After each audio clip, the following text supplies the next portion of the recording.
Hi everyone, আসসালামু আলাইকুম। আমাদের এসএসসি ফিজিক্স প্রথম অধ্যায়ের তৃতীয় ভিডিওতে তোমাদের সবাইকে স্বাগতম জানাচ্ছি। আমি ইমরান মোস্তফা। আজকের আলোচনা শুরু হবে পরিমাপের যন্ত্রপাতি বা মেজারিং ইনস্ট্রুমেন্ট নিয়ে।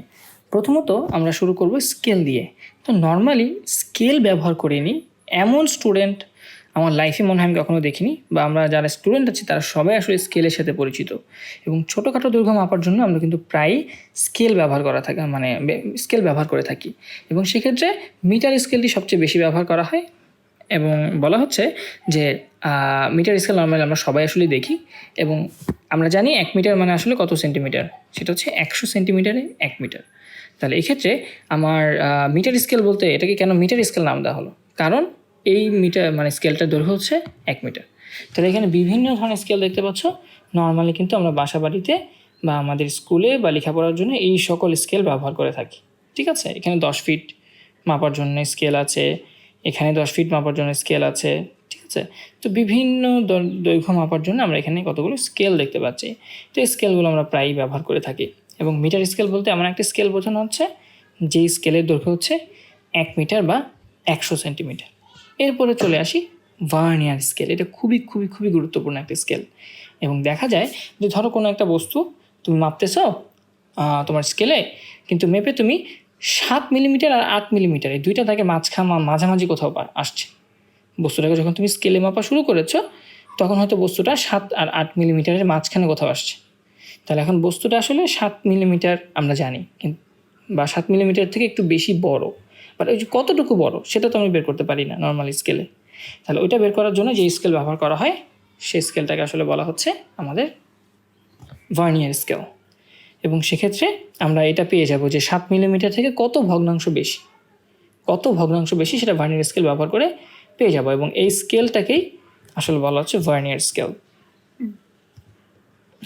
এবং এই স্কেলটা দেখা যায় যে আমাদের মূল যে স্কেল রয়েছে, যে স্কেল দিয়ে আমি মাপতেছিলাম বস্তুটার দৈর্ঘ্য, সেই মূল স্কেলের পাশেই লাগানো থাকে এবং সেখান থেকে সামনে পেছনে সরানো যায়। আমরা একটা এক্সাম্পল এখনই দেখব। ধরো আমি এই বস্তুটার দৈর্ঘ্য মাপতে চাই, তাহলে আমার কাছে দেখো একটা স্কেল রয়েছে, এবং নিচে যে স্কেলটা দেখতে পাচ্ছ এটা হচ্ছে আমার মেইন স্কেল, মানে যেটা দিয়ে আমি নর্মালি মাপি। এবং সেক্ষেত্রে এই যে দাগ কাটা আছে দেখো 0, এগুলো হচ্ছে 1 millimetre, 2 millimetre, 3 millimetre, 4 millimetre, 5 millimetre. ঠিক আছে, এগুলো হচ্ছে মিলিমিটারে দাগ কাটানো আছে। এবং আলটিমেটলি এখানে হচ্ছে 10 মিলিমিটার আমরা বলতে পারি, এবং এটা তাহলে 1 সেন্টিমিটার। তাহলে পুরো দৈর্ঘ্যটা হচ্ছে আমরা বলতে পারি 1 সেন্টিমিটার। এবং তোমরা এই স্কেলটার উপরে আরেকটা ছোট একটা স্কেলের মতো কিছু দেখতে পাচ্ছ। দেখো এই স্কেলের মধ্যেই কিন্তু আসলে 10টা ভাগ আছে। দেখো 1 ভাগ, 2, 3, 4, 5, 6, 7, 8, 9, 10। এই স্কেলেও কিন্তু 10টা ভাগ আছে। এবং সেক্ষেত্রে একটু খেয়াল করে দেখো যে এই স্কেলটা আর আমার যে নিচের স্কেল, বড় স্কেল, এই দুটোর মধ্যে পার্থক্য কী? পার্থক্যটা হচ্ছে আমার নিচের মেইন স্কেল শুরু হয়েছে এখান থেকে 0, এবং 10 মিলিমিটার মানে হচ্ছে এতটুকু। আর উপরে যে স্কেলটা সেটা 0 এখান থেকে শুরু হয়েছে, কিন্তু সেটা 10 মানে হচ্ছে আমার মেইন স্কেলের 9 ভাগের সমান। দেখছো? তাহলে এই যে উপরে একটা ছোট স্কেল ব্যবহার করলাম, যেই ছোট স্কেলের 10টা ভাগ আমার মূল স্কেলের এই যে 9টা ভাগের সমান, এটাকে বলা হয় ভার্নিয়ার স্কেল। এবং ভার্নিয়ার স্কেলটাকে ডানে বামে সরানো যায়। তাহলে ধরো বস্তুটাকে আমি মাপবো, তাহলে বস্তুটাকে নিয়ে আসলাম, নিয়ে এসে এই যে একদম 0 দাগের সাথে মিলাই দিলাম, মেইন স্কেলে 0 দাগের সাথে। দেখা গেল আমার এই পুরো বস্তুটা মেইন স্কেলের এই যে 7 নাম্বার মিলিমিটার। দেখো এটা হচ্ছে 7 মিলিমিটার, মেইন স্কেলের 7 মিলিমিটারের দাগ। তাহলে 7 মিলিমিটারের দাগকে অতিক্রম করছে, কিন্তু 8 মিলিমিটারের দাগের পেছনে। তার মানে আমার এই লাল কালার যে বস্তুটা, এটার দৈর্ঘ্য কত? 7 পয়েন্ট সামথিং মিলিমিটার। তাহলে ওই যে 7 পয়েন্ট কত মিলিমিটার সেটা কীভাবে বের করব? সেটা বের করার জন্য আসলে আমাদের ভার্নিয়ার স্কেলটা কাজে লাগবে। এবং সেক্ষেত্রে একটা অনেক সুন্দর কনসেপ্ট হচ্ছে ভার্নিয়ার ধ্রুবক। ভার্নিয়ার ধ্রুবক নামে একটা রাশি আমাদের প্রয়োজন হয়। সেই ভার্নিয়ার ধ্রুবকটা কি? সেটা হচ্ছে মূল স্কেলের সবচেয়ে ছোট ভাগ। তাহলে মূল স্কেলের সবচেয়ে ক্ষুদ্রতম একক কোনটা? 1 মিলিমিটার করে না? এই যে প্রতিটা ভাগ 1 মিলিমিটার না? তাহলে মূল স্কেলের সবচেয়ে ক্ষুদ্রতম ভাগ হচ্ছে কি? 1 মিলিমিটার। তাহলে এই 1 মিলিমিটারকে আমি যদি ভার্নিয়ার স্কেলের ভাগ সংখ্যা দিয়ে ভাগ করে দিই, তাহলে ভার্নিয়ার স্কেলে কয়টা ভাগ আছে দেখো তো এখানে? 1, 2, 3, 4, 5, 6, 7, 8, 9, 10। তাহলে ভার্নিয়ার স্কেলে টোটাল 10টা ভাগ আছে। তাহলে এই 1 মিলিমিটারকে আমি যদি 10 দিয়ে ভাগ করি, যেটা পাওয়া যায় সেটাকে বলা হয় ভার্নিয়ার ধ্রুবক। এটাকে আমরা ভিসি দিয়ে রিপ্রেজেন্ট করি, ভিসি।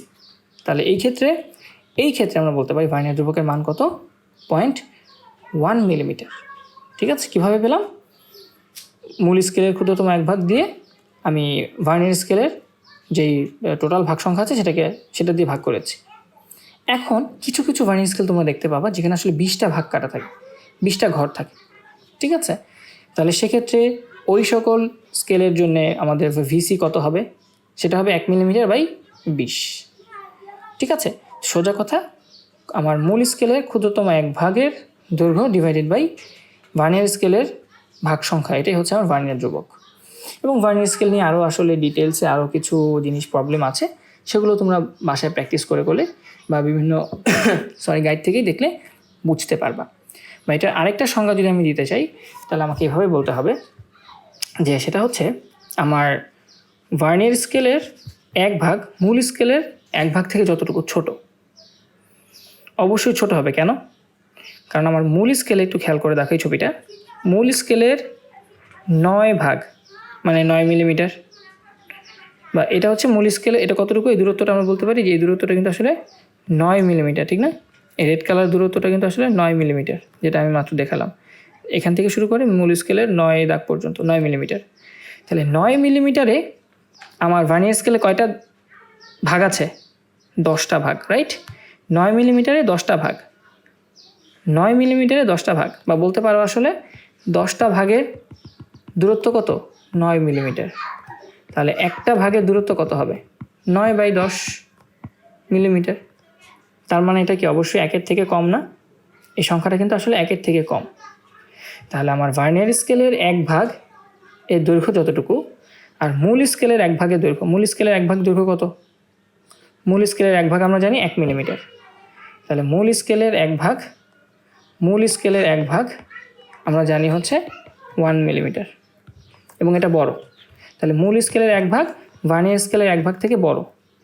তাহলে এই যে মূল স্কেলের এক ভাগ মানে 1 মিলিমিটার, আমার ভার্নিয়ার স্কেলের এক ভাগ থেকে যতটুকু বড় সেটাকে বলা হয় ভার্নিয়ার ধ্রুবক। তাহলে সেক্ষেত্রে ভার্নিয়ার ধ্রুবক এখানে কত হবে? খেয়াল করে ফেলো, মূল স্কেলের এক ভাগ সেটা হচ্ছে 1 মিলিমিটার, সেখান থেকে ভার্নিয়ার স্কেলের এক ভাগকে আমি বিয়োগ করব 9/10। তাহলে এটা কত আসবে? এটা আসবে হচ্ছে 0.1 মিলিমিটার। ঠিক আছে, তাহলে এটাই কি আসলে আমাদের এই যে ভিসি এর সূত্র দিয়ে যেটা পেলাম সেটা না, যে 0.1 মিলিমিটার? ঠিক আছে, তাহলে এইভাবে আমরা চাইলে ভিসিটা বের করে ফেলতে পারি। মূল স্কেলের এক ভাগের দৈর্ঘ্য থেকে ভার্নিয়ার স্কেলের এক ভাগ যতটুকু ছোট সেটাকে বলা হয় ভিসি।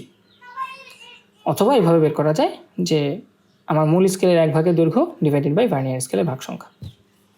এবং এক্ষেত্রে এই যে তাহলে লাল বস্তুটার দৈর্ঘ্য কতটুকু, এটা বের করার জন্য সূত্র হচ্ছে 7 মিলিমিটার। এই দাগটাকে অতিক্রম করেছে এই লাল কালার বস্তুটা, এটা হচ্ছে মূল স্কেলের পার্ট, এটা হবে 7। তারপর ভার্নিয়ার সমপাতন ইন্টু ভার্নিয়ার ধ্রুবক। ভার্নিয়ার সমপাতন বলতে এখন কি বোঝানো হচ্ছে?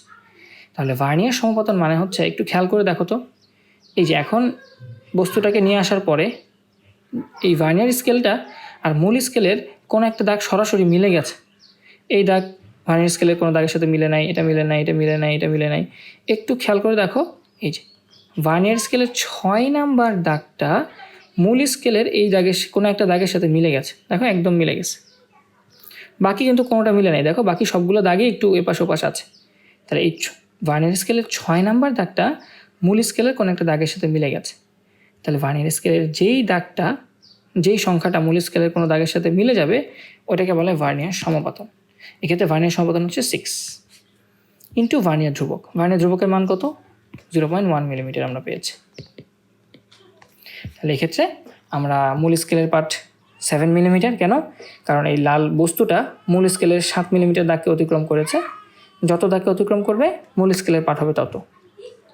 সমপাতন, ভার্নিয়ার স্কেলের যেই দাগটা কোনো একটা দাগের সাথে মিলে যাবে, এবং এক্ষেত্রে দেখবে একটাই মিলে যাবে, কখনো দুইটা মিলবে না। তো যেটা মিলে যাবে একবারে সেটা হচ্ছে সমপাতন, আর ভার্নিয়ার ধ্রুবক তো হচ্ছে 0.1 মিলিমিটার। তাহলে এইভাবে আমরা ক্যালকুলেশন করে আসলে এই বস্তুটার দৈর্ঘ্য পেয়েছি 7.6 মিলিমিটার। 7.6 মিলিমিটার। কিন্তু যদি ভার্নিয়ার স্কেলটা না থাকতো তাহলে কিন্তু আমি জাস্ট 7 মিলিমিটার বলতে পারতাম, বা এর থেকে একটু বড়, বাট কতটুকু বড় সেটা বলতে পারতাম না। তাহলে এই যে 0.6 মিলিমিটার যে বেশি, এটা কিন্তু আমরা এক্স্যাক্টলি মেপে ফেলছি এই ভার্নিয়ার স্কেল দিয়ে। সো আশা করি ভার্নিয়ার স্কেলটা বোঝা গেছে। এরকম আরেকটা যন্ত্র আছে যেটাকে বলা হয় স্ক্রু গজ। নাম শুনে বোঝা যাচ্ছে এখানে হয়তো স্ক্রু এর মেকানিজম আছে, কোনো কিছু ঘুরিয়ে ঘুরিয়ে পেঁচিয়ে পেঁচিয়ে হয়তো কিছু করা হয়। তাহলে তোমরা যা ভেবেছো সেটাই আসলে, যে ভার্নিয়ার স্কেলের পরিবর্তে আমরা আরেকটা স্কেল ব্যবহার করতে পারি, যে স্কেলটাকে বা যেখানে একটা স্ক্রু থাকে সেই স্ক্রুকে আমরা ঘুরিয়ে সেই স্কেলটাকে সামনে বা পেছনে নিয়ে যাই, এবং সেটার নাম এই জন্য দেওয়া হচ্ছে স্ক্রু গজ। ঠিক আছে? এবং স্ক্রু গজের সাহায্যে অনেক ছোট ছোট দৈর্ঘ্য সুন্দর করে মাপা যায়। এবং এই ক্ষেত্রে আমরা যদি আরেকটু এক্সপ্লেন করার চেষ্টা করি যে কী হয়। স্ক্রুয়ের ঘাট বা থ্রেড, আমরা জানি স্ক্রুর মধ্যে কী থাকে, তোমরা অবশ্যই দেখেছো স্ক্রু এরকম গোল স্ক্রু থাকে, তোমরা যদি গোল স্ক্রু দেখে থাকো সেরকম তার মধ্যে কিন্তু কতগুলো প্যাচ থাকে, রাইট? এরকম প্যাচ থাকে, তাহলে ওগুলোকে বলা হচ্ছে ঘাট। তাহলে স্ক্রুয়ের ঘাট অনেক সূক্ষ্ম, ঠিক আছে, অনেক সূক্ষ্ম রাখা হয়, এবং বলা হচ্ছে পুরো একবার ঘোরানোর পর, মানে যে স্ক্রুটা তুমি ঘোরাবা, যেহেতু স্ক্রু গজ নাম, অবশ্যই একটা স্ক্রু আছে, তাহলে সেই স্ক্রুটাকে পুরো টোটাল একবার ঘুরাইলে আমার স্কেলটা যতটুকু সামনে আগায়, ঠিক আছে, সেটাকে বলা হয় যন্ত্রের পিচ। ঠিক আছে, আমরা একটা এক্সাম্পল দেখবো একটু পরেই, যে তাহলে আমরা কী করলাম, একটা স্ক্রু থাকলো, সেই স্ক্রুটাকে টোটালি একবার ঘুরাইলে দেখা যাবে আমার স্কেলটা সামনে পেছনে যায়। ঠিক আছে, ওই যতটুকু সামনে পেছনে যায় সেটাকে বলা হয় ওই যন্ত্রের পিচ। যেমন আমরা বলতে পারি, বা আরেকটা ব্যাপার সেটা হচ্ছে, যে বৃত্তাকার অংশটি ঘুরিয়ে স্কেলটিকে সামনে পেছনে নেওয়া হয়, সেটিকে সমান 100 ভাগে ভাগ করা হলে প্রতি 1 ঘর ঘূর্ণনের জন্য স্কেলটি পিচের ভাগের 1 ভাগ অগ্রসর হয়। আচ্ছা, আমরা এটা এক্সপ্লেন করছি, তাহলে বোঝা যাবে, একটু ক্লিয়ারলি বুঝাই দেবো। তো সেটাকে বলা হয় আসলে স্ক্রু গজের ন্যূনাঙ্ক। এটা মানে কি? স্ক্রু গজের ন্যূনাঙ্ক মানে কি? চলো আমরা দেখি। এটা তো ভার্নিয়ার স্কেল আমরা সবাই জানি। এই যে এটা হচ্ছে আমার স্ক্রু গজের ক্ষেত্রে এই যে এটা হচ্ছে বলতে পারো স্ক্রু। এই স্ক্রুটাকে ঘোরানো হয়, হ্যাঁ, এটাকে ঘোরাইলে দেখা যায় যে আমার এই যে এখানে একটা বৃত্তাকার স্কেল দেখতে পাচ্ছ, এই বৃত্তাকার স্কেলটা সামনে পেছনে যায়, এবং এখানে দেখতে পাচ্ছ একটা বৃত্তাকারের মতো কিছু একটা আছে, এটা হচ্ছে একটা বৃত্তাকার স্কেল। এই বৃত্তাকার স্কেলে কিন্তু দাগ কাটা আছে, এখানে মোটামুটি 100টা দাগ কাটা থাকে। ঠিক আছে, এরকম 100টা দাগ কাটা থাকে, 0 থেকে শুরু করে 100 পর্যন্ত দাগ কাটা থাকে। তাহলে এইটাকে বলা হয় বৃত্তাকার স্কেল, আর এটাকে বলা হয় রৈখিক স্কেল। তুমি যখন এই স্ক্রুটাকে এখানে ধরে ঘোরাবা, তখন দেখা যাবে এই যে এই স্ক্রুর সাথে এই বৃত্তাকার স্কেলটাও ঘুরবে, আর আমার বৃত্তাকার স্কেল সহ পুরো জিনিসটা এই সামনের দিকে চলে আসবে, বা বলতে পারো যে এটা সামনের দিকে চলে আসবে। তাহলে এই স্ক্রু ঘোরানোর ফলে বৃত্তাকার স্কেল ঘোরে স্ক্রুয়ের সাথে সাথে, এবং এই বৃত্তাকার স্কেলটা সামনের দিকে অগ্রসর হয়। তাহলে এই যে তুমি কী করতেছো, এই পুরো স্ক্রুটাকে একবার টোটালি ঘোরাবা, একটা ঘোরান দিবা। তাহলে একটা ঘোরান দিলে আমার এইটা যতটুকু সামনে আগায় সেটাকে বলা হয় পিচ, এবং সেক্ষেত্রে পিচ হয় নর্মালি 1 মিলিমিটার। যে পুরো একবার ঘুরাইলে স্ক্রুটা আমার এই বৃত্তাকার স্কেলটা সামনের দিকে 1 মিলিমিটার আগায়। ঠিক আছে, এবং সে 1 মিলিমিটার মাপবা কীভাবে? এই যে এই রৈখিক স্কেল দিয়ে, এখানে একটা স্কেল দাগাঙ্কিত আছে, এখানে মাপবা। তাহলে বলতে পারি আমি এই বৃত্তাকার স্কেলে যেহেতু টোটাল 100টা ভাগ কাটা আছে, তাহলে 100 ভাগ ঘুরাইলে এটা রৈখিক স্কেল বরাবর কতটুকু আগায়? 1 মিলিমিটার আগায়। তাহলে তুমি পুরো স্ক্রুটাকে আমরা যদি বৃত্তাকার স্কেলকে 100 ভাগ ঘুরাই, সেটা 1 মিলিমিটার আগায়। তাহলে 1 ভাগ ঘুরাইলে কতটুকু আগাবে? 1/100। এটাকে বলা হয় ন্যূনাঙ্ক, এটাকে আসলে বলা হচ্ছে ন্যূনাঙ্ক। এবং এতটুকু দৈর্ঘ্য পর্যন্ত পয়েন্ট, এটা কত আসলে? এটা আমরা বলতে পারি 0.01 মিলিমিটার, রাইট? 0.01 মিলিমিটার। তাহলে এতটুকু দৈর্ঘ্য পর্যন্ত সূক্ষ্মভাবে মাপা যায়। যেখানে আমরা স্লাইড ক্যালিপার্সে দেখেছিলাম যে স্লাইড ক্যালিপার্সে নর্মালি যে ধ্রুবকটা ভিসি, সেটা কত ছিল? সেটা 0.1 মিলিমিটার ছিল, ঠিক না? যে 1 মিলিমিটার ভাগ 10। তাহলে সেক্ষেত্রে এই ভিসিটা হচ্ছে ক্ষুদ্রতম কত দৈর্ঘ্য পর্যন্ত একদম নিখুঁতভাবে মাপা যায়, সেটা হচ্ছে 0.1 মিলিমিটার ভার্নিয়ার স্কেলে।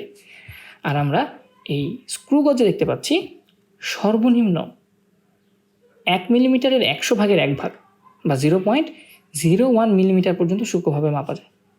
ঠিক আছে, এই জন্য বলা হয় যে অনেক সূক্ষ্ম জিনিস মাপতে হলে তুমি স্লাইড ক্যালিপার্সের বদলে স্ক্রু গজকে ব্যবহার করবে। ঠিক আছে, 0.01 মিলিমিটার পর্যন্ত মাপা সম্ভব হতে পারে। এই জন্য আর এটাকে বলা হয় ওই যন্ত্রের ন্যূনাঙ্ক। তাহলে আশা করি ব্যাপারটা বোঝা গেছে।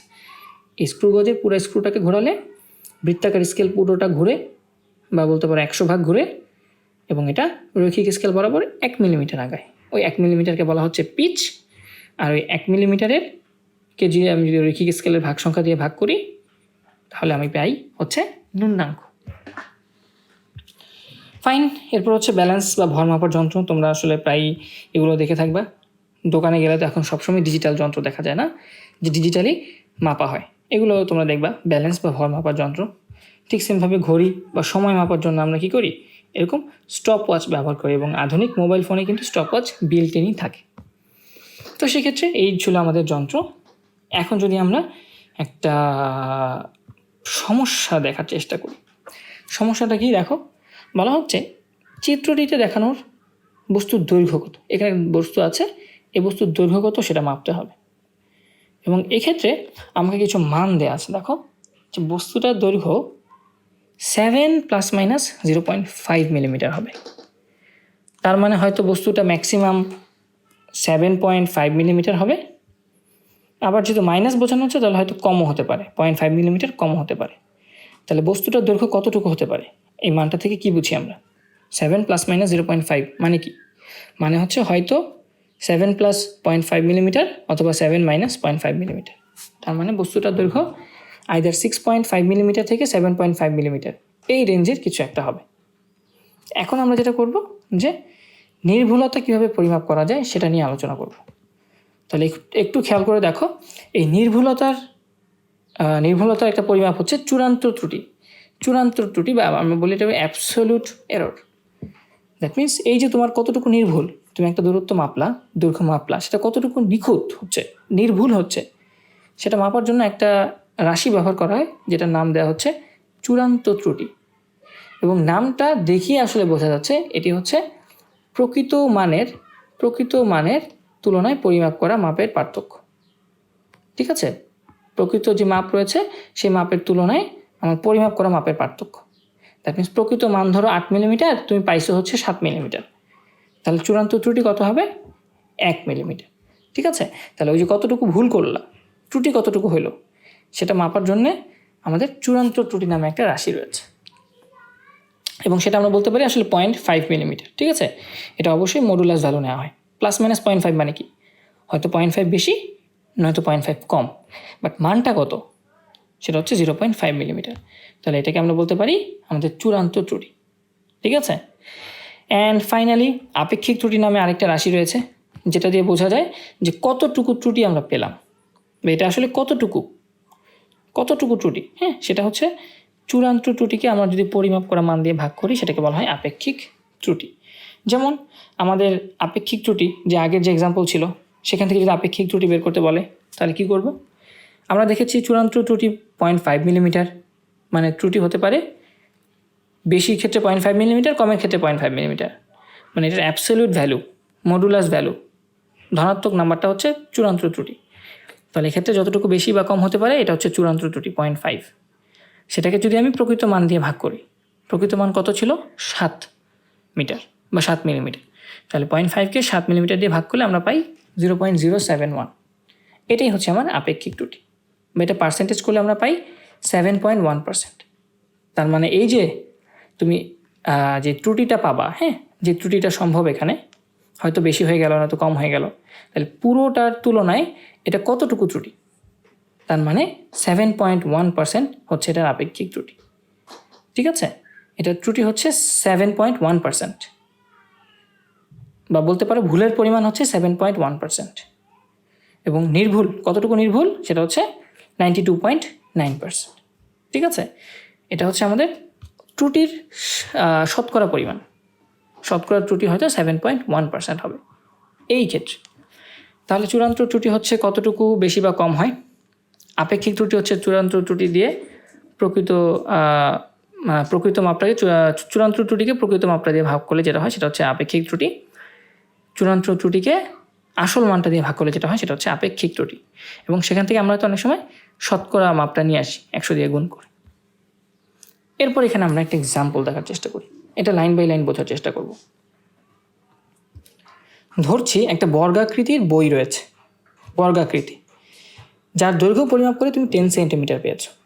দ্যাট মিনস দৈর্ঘ্য 10 সেন্টিমিটার, প্রস্থ 10 সেন্টিমিটার, যেহেতু একটা বর্গাকৃতি, রাইট? পরিমাপে 10% আপেক্ষিক ত্রুটি রয়েছে। তোমরা আপেক্ষিক ত্রুটি যদি মনে থাকে, আপেক্ষিক ত্রুটি সমান কী ছিল মনে আছে? চূড়ান্ত ত্রুটি, চূড়ান্ত ডিভাইডেড বাই প্রকৃত মান, এটা ছিল হচ্ছে আমার আপেক্ষিক ত্রুটি। তাহলে সেক্ষেত্রে আমার পরিমাপে 10% আপেক্ষিক ত্রুটি রয়েছে, তার মানে এই 10 সেন্টিমিটারের 10% ত্রুটি হতে পারে। তাহলে ক্ষেত্রফল যদি মাপি সেখানে কতটুকু ত্রুটি পাবো? দৈর্ঘ্যের ত্রুটি দেওয়া আছে 10%, আমি ক্ষেত্রফল বের করলে সেটার আপেক্ষিক ত্রুটি কতটুকু হবে সেটা বের করে নিয়ে আসি। তাহলে প্রথমে আমাদের কাজ হবে, ওই যে আপেক্ষিক ত্রুটি মানে আমরা জানি চূড়ান্ত ডিভাইডেড বাই প্রকৃত, তার মানে আমাকে প্রকৃত একটা ক্ষেত্রফল বের করতে হবে। তাহলে আমি প্রকৃত দৈর্ঘ্য দিয়ে প্রকৃত ক্ষেত্রফল বের করলাম 100 সেন্টিমিটার। তারপর যেহেতু বলা হচ্ছে 10% ত্রুটি, তার মানে কি? এই 10 সেন্টিমিটারের 10% মানে কত? 1 সেন্টিমিটার না? দৈর্ঘ্যের ত্রুটি হচ্ছে 10%, তাহলে 10 সেন্টিমিটারের 10% মানে কত? 1 সেন্টিমিটার। তাহলে 10 সেন্টিমিটার থেকে ওই 1 সেন্টিমিটার কম বা বেশি যে কোনো একটা হতে পারে, রাইট?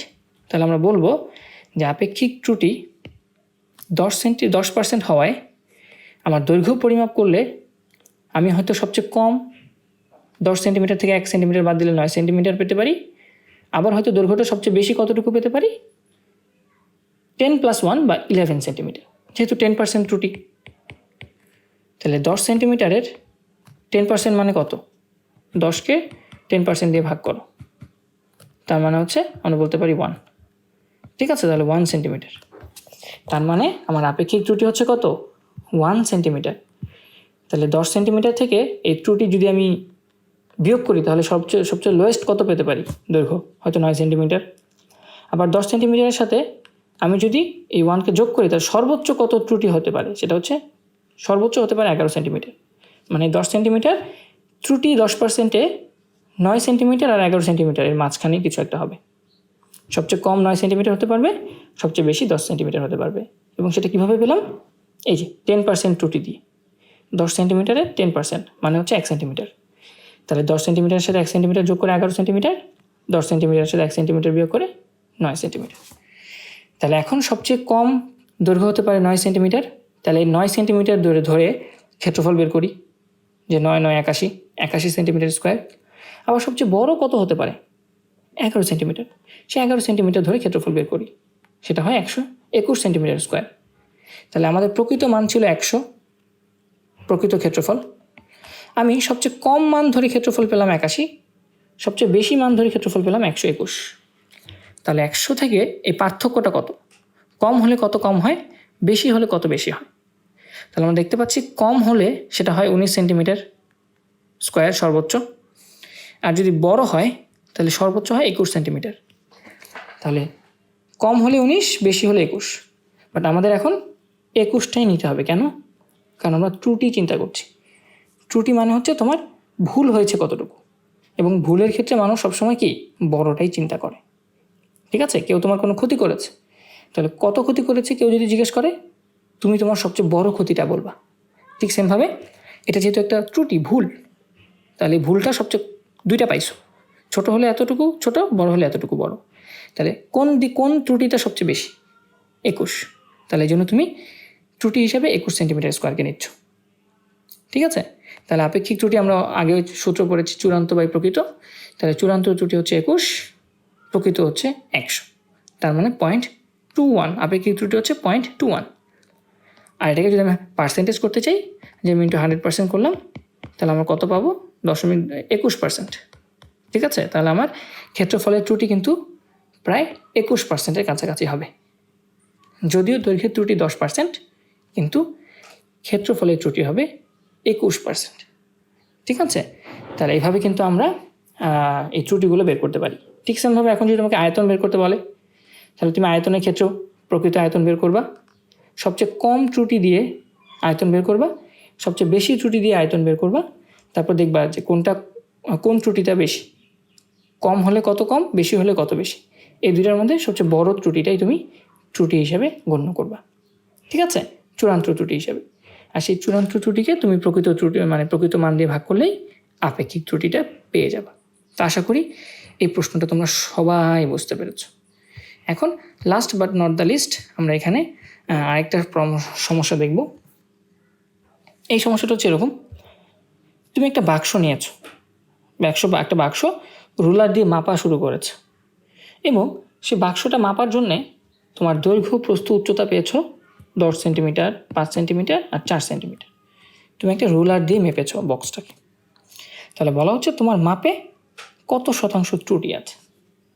তাহলে এখানে তো আসলে ত্রুটি বলে নাই যে এত % ত্রুটি বা প্লাস মাইনাস এত কিছুই বলে নাই। তাহলে কীভাবে বের করবো? তাহলে এক্ষেত্রে বের করা লাগবে হচ্ছে এই যে সবচেয়ে ছোট একক কী দেখো তো এখানে, এটার মধ্যে সবচেয়ে ছোট একক কী? সেন্টিমিটার না? তাহলে আমরা সবসময় কোনো কিছু দেয়া না থাকলে ত্রুটি হিসেবে ধরে নেই এই সেন্টিমিটারের অর্ধেক। তাহলে যেহেতু রুলারটা সেন্টিমিটারে দাগ কাটা বা সবচেয়ে ছোট একক হচ্ছে সেন্টিমিটার, তাহলে সেই সেন্টিমিটারের অর্ধেক মানে 0.5 সেন্টিমিটার প্লাস মাইনাস ত্রুটি হতে পারে। এটা ধরে নেবা যখন কোনো স্পেসিফিক ভ্যালু দেওয়া থাকবে না। এখন যদি স্কেলটা যদি আমার ধরতাম মিলিমিটারে দাগাঙ্কিত করা আছে, তাহলে আমার ত্রুটি হয়তো কিন্তু প্লাস মাইনাস 0.5 মিলিমিটার, তার মানে অর্ধেক, ঠিক আছে। যেই ইউনিট দিয়ে দাগাঙ্কিত করা থাকবে সেটার অর্ধেক প্লাস মাইনাস ত্রুটি। তাহলে দৈর্ঘ্য ত্রুটি 10 ± 5, প্রস্থ +5 ± 0.5, উচ্চতাও 4 ± 0.5। তাহলে সেক্ষেত্রে আগে প্রকৃত মানটা বের করে নিয়ে আসি। 10, 5, 4 দিয়ে প্রকৃত আয়তনটা বের করে নিয়ে আসলাম। তারপর সবচেয়ে লোয়েস্ট কত হতে পারে? দৈর্ঘ্যের সবচেয়ে ক্ষুদ্রতম মান হতে পারে 9.5, প্রস্থ সবচেয়ে কম হতে পারে 4.5, উচ্চতা সবচেয়ে কম হতে পারে 3.5। তাহলে আমি এই যে সম্ভাব্য সবচেয়ে ছোট আয়তন, সবচেয়ে ছোট দৈর্ঘ্য নিলাম, সবচেয়ে ছোট প্রস্থ, সবচেয়ে ছোট উচ্চতা, তিনটাকে গুণ করে আমি সম্ভাব্য সবচেয়ে ছোট আয়তন বের করলাম। ঠিক সেমভাবে যোগ করে এবার দৈর্ঘ্যের সাথে প্রস্থের সাথে উচ্চতার সাথে ত্রুটি যোগ করে সর্বোচ্চ কত আয়তন হতে পারে সেটা যোগ করলাম। তারপর আমি বিয়োগ করে দেখব যে কম হলে কত হয়, বেশি হলে কত হয়। প্রকৃত আয়তন থেকে কম হলে কত হয় আর বেশি হলে কত পার্থক্য হয়। আমরা দেখতে পাচ্ছি কম হলে 50 আর বেশি হলে 59। তার মানে আমাকে এখন বড় ত্রুটিটাকে নিতে হবে। তার মানে আমরা বলতে পারি চূড়ান্ত ত্রুটি হচ্ছে 59.87। আর এক্ষেত্রে আপেক্ষিক ত্রুটি বের করার জন্য কী করব? আমরা জানি চূড়ান্ত ত্রুটিকে প্রকৃত মান দিয়ে ভাগ করব। প্রকৃত মান কত ছিল? কোনো ত্রুটি না নিয়ে যে মানটা পেয়েছি 200। তাহলে এক্ষেত্রে পার্সেন্টেজ করলে অলমোস্ট 30% চলে আসে, ঠিক আছে। তাহলে এইভাবে আমরা এই এররগুলো দিয়ে আপেক্ষিক ত্রুটি বের করতে পারবো, ঠিক আছে। আশা করি বুঝতে পেরেছি। অ্যান্ড ফাইনালি কিছুই না, কতগুলো মান এখানে দেওয়া আছে যে 10^12 ফ্লপস, মানে এটাকে 1 টেরাফ্লপস বলা হয়, যেটাকে এভাবে রিপ্রেজেন্ট করা হয়। 10^9 বাইটস, এটাকে 1 গিগাবাইটস বা 1 GB হিসেবে রিপ্রেজেন্ট করা হয়। তোমরা জিবি আসলে অনেকেই পরিচিত, ঠিক আছে। এটা নিয়ে তোমরা আসলে সবাই জানো 1 GB কী জিনিস। এবং 10^9 মানে হচ্ছে ওই যে গিগা, 10^12 মানে হচ্ছে টেরা।